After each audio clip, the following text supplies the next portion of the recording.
ಆಗ ರೈತ ಅಲ್ಲಿಗೆ ಬಂದು ಅಲ್ಲಿದ್ದ ದೆವ್ವವನ್ನು ನೋಡಿದ. ಹೇ ಪಿಶಾಚಿ, ಅವಳನ್ನು ಬಿಟ್ಟು ಬಿಡು. ಅವಳು ಮಾಡಿದ್ದು ತಪ್ಪೆ. ಅವಳನ್ನು ಕ್ಷಮಿಸು ದಯವಿಟ್ಟು.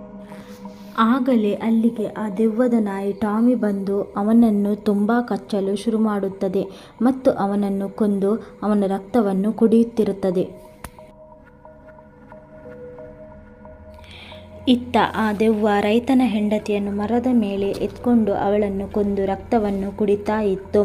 ಹಾಗೆ ಯಾರೆಲ್ಲ ಆ ಮಾವಿನ ಹಣ್ಣನ್ನು ತಗೊಳ್ಳೋಕ್ಕೆ ಬರ್ತಾ ಇದ್ರೋ ಅವರನ್ನೆಲ್ಲ ಆ ನಾಯಿ ಮತ್ತು ದೆವ್ವ ಕೊಂದು ಹಾಕ್ತಾ ಇತ್ತು. ಕೊನೆಗೆ ಈ ವಿಷಯ ಗ್ರಾಮದವರಿಗೆ ಗೊತ್ತಾದ ತಕ್ಷಣ ಅವರೊಂದು ಮೀಟಿಂಗ್ ಹಾಕಿದ್ರು. ಎಲ್ರೂ ಕೇಳ್ರಪ್ಪ, ಈ ಗ್ರಾಮದ ಪಕ್ಕದಲ್ಲಿ ಒಂದು ಮಾವಿನ ತೋಟ ಇದೆಯಲ್ವಾ, ಅದು ಒಂದು ಪಿಶಾಚಿಯ ಮಾವಿನ ತೋಟ. ಆದ್ರಿಂದ ಯಾರೂ ಕೂಡ ಅಲ್ಲಿ ಮಾವಿನ ಹಣ್ಣನ್ನು ಕಿತ್ತು ತಿನ್ನಲೇಬಾರ್ದು. ಮಕ್ಕಳನ್ನು